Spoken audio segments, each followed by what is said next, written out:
Political science, इनके साथ क्या प्रॉब्लम है कि इनकी विषय वस्तु वैज्ञानिक नहीं है।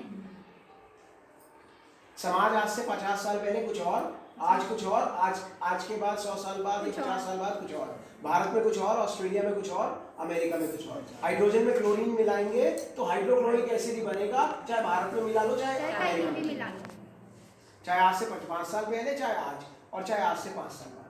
लेकिन भारतीय समाज कुछ और था आज, कल, और कल कुछ और हो जाएगा। किसी चीज को हम पाप कहते थे आज से 15 साल पहले, 50 साल पहले, आज वो पाप की परिभाषा से बाहर आ चुका है। हो सकता है आने वाले समय में उसको कानूनी वैधता भी मिल जाए। किसी चीज को जिसको हमारे बड़े बुजुर्ग पाप कहते थे वो आज सही मानता है समाज, और हो सकता है आने वाले समय में समाज उसकी कानूनी मान्यता भी दे दे। वही चीज अमेरिका में हो सकता है ठीक हो, यहां उसको गलत मानते हैं। तो हमारा जो विषय है समाजशास्त्र, वो एक सामाजिक विज्ञान है। क्यों भी सामाजिक विज्ञान है? क्योंकि इसकी विषय वस्तु वैज्ञानिक नहीं है, मगर इसे पढ़ने का ढंग। आप ये नहीं कह सकते कि जो मैं बोलता हूं या जो भी आपको सोशियोलॉजी के टीचर्स पढ़ाते हैं आप उसे आंख बंद करके मानते रहिए। हर एक चीज के पीछे कोई ना कोई लॉजिक होगा, हर एक चीज के पीछे कोई ना कोई कारण होगा, वजह होगी, और आप उस वजह को चैलेंज कर सकते हैं। हो सकता है आप माप ना पाए, मैंने आपसे बोला ना विषय वस्तु वैज्ञानिक नहीं है, हो सकता है आप उसका मापन ना कर पाए, मेजर ना कर पाए। जैसे सूरज के धरती की दूरी वैज्ञानिकों ने सही लाइट ईयर्स में कितनी है लिखकर बता रखी है, लेकिन दो पास बैठे वाले इंसानों में आपस में कितनी ईर्ष्या है, कितना लगाव है, कितनी जलन है, ये मापने का कोई पैमाना नहीं है।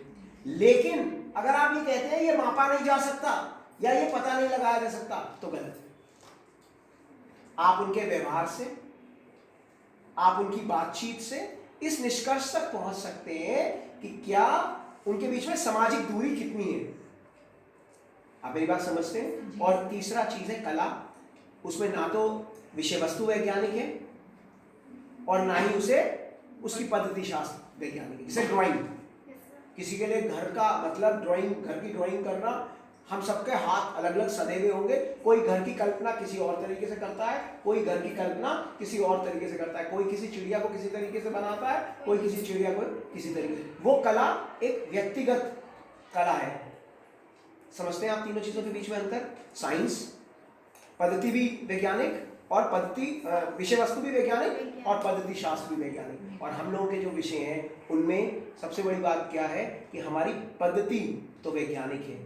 आप पढ़ते हैं सामाजिक अनुसंधान का पद्धति शास्त्र जब पढ़ाया जाता है, जो आपके फर्स्ट सेमेस्टर में रिसर्च का पेपर था, उसमें कहते हैं अनुसंधान करने की जो पद्धति है वो वैज्ञानिक है, मगर जिसका अनुसंधान किया जा रहा है वो सामाजिक है, उसमें विज्ञान नहीं है, इसलिए हमारा विषय सामाजिक विज्ञान कहलाता है। आज मैंने कुछ स्टूडेंट से पूछा था कि कॉम की किसी पुस्तक का नाम बताओ। अगस्त कॉम जनक थे और उन्होंने विज्ञानों के वर्गीकरण में हमारे समाजशास्त्र को कौन सा स्थान दिया था? 6ठा स्थान। इसका मतलब जो समाजशास्त्र का जनक था वो ये मानता था कि ये विज्ञान है, और पहले इसका नाम क्या दिया था? सामाजिक भौतिकी, सोशल फिजिक्स। इसका मतलब वो उसे फिजिक्स के तुलना में सिर्फ उसने इतना कहा कि जो भौतिक शास्त्र है, जो सामाजिक भौतिकी है, समाजशास्त्र नाम बनाने से पहले उसने इसका नाम रखा सामाजिक भौतिक शास्त्र है ना, सामाजिक भौतिकी, सोशल फिजिक्स इसको नाम दिया। और वो क्यों नाम दिया सोशल फिजिक्स उसने इसको? क्योंकि वो ये मानता था कि ये विज्ञान है। मगर एक और स्टेटमेंट सोशियोलॉजी की बुक्स में लिखी है कि समाजशास्त्र प्रत्यक्षवाद का जन्मदाता ही सबसे कम प्रत्यक्षवादी था, क्योंकि धीरे धीरे उसे महसूस हुआ कि ये विषय पूर्ण रूप से विज्ञान नहीं हो सकता।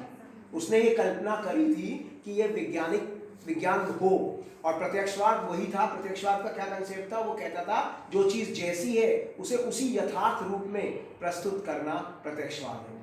वो चाहता था कि समाजशास्त्र में जितनी भी सामाजिक चीजें हैं उनका यथार्थ रूप प्रस्तुत किया जाए, मगर वो रूप क्योंकि दिखता नहीं है इसलिए यथार्थता से थोड़ा सा दूर हो जाता है। इसलिए वो बाद में धीरे धीरे खुद ही मानने लगा कि समाजशास्त्र पूर्ण रूप से विज्ञान नहीं है।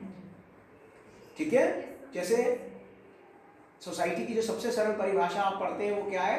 समाज सामाजिक संबंधों का जाल है। किसने कहा? किसी ने वो जाल देखा? No sir. मैं कहूँ जाल की बजाय मैं वर्ड यूज करना चाहता हूँ ताना बाना है, तो कोई मना कर देगा? नहीं मना कर पाएगा। मैकाइवर भी ये नहीं कह पाएगा कि मैं मेरी बात से इत्तेफाक नहीं रखता। मैकाइवर ने कहा समाज सामाजिक संबंधों का जाल है, मैं कह दूं समाज सामाजिक संबंधों का ताना बाना है, तो ना मैकाइवर गलत ना मैं गलत। जाल शब्द क्यों इस्तेमाल किया मैकाइवर ने पता है? जाल के साथ क्या खासियत होती है? जाल के साथ क्या? सिरे ढूंढना मुश्किल है, सिरे कोने। उसने क्यों कहा समाज सामाजिक संबंधों का जाल है? उसने इसलिए कहा कि जो सामाजिक संबंध हैं वो उनके सिरे ढूंढने बहुत मुश्किल है। कभी कभार दो बहनों में इतना प्यार कि वो एक दूसरे के लिए जान दे देंगी, और कभी कभार दो बहनों में इतना नफरत कि वो एक दूसरे की जान ले लेंगी। तो आप संबंधों के बारे में, मैं उसी जाल का सरल शब्द बोल रहा था, ताना बाना।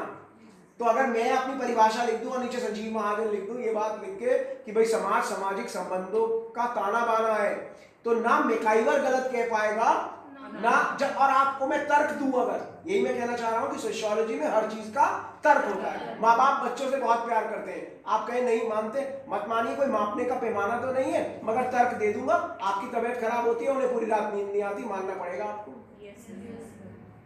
उसको मापने का कोई पैमाना तो है नहीं, हमारे पास कोई पैमाना नहीं है जिनसे मैं उनके बीच के प्यार को माप सकूं। लेकिन मैं आपको तर्क दूंगा, आपको उस तर्क के आधार पर मेरी बात माननी पड़ेगी। लॉजिकल ऑब्जर्व होती है, साइंस की कैरेक्टरिस्टिक्स थी ऑब्जर्वेशन, एनालिसिस। आप जिस चीज को, यही चीज आपको सामाजिक अनुसंधान के पद्धति शास्त्र में पढ़ाई जाती है कि आप किस चीजों को ऑब्जर्व करें, उसके बाद उनसे संबंधित डाटा इकट्ठा करें और फिर उसको एनालाइज करें। ये तो बहुत बेसिक बात हो गई। 5-7 मिनट अपने टॉपिक को बोलता हूँ। रिसर्च, सामाजिक अनुसंधान का पद्धति शास्त्र का जो पेपर है, मेरा बस पसंदीदा विषय, जो भी मैं विद्यार्थियों के साथ जितना भी टाइम स्पेंड कर पाता हूँ कॉलेज में, डिपार्टमेंट में, मैं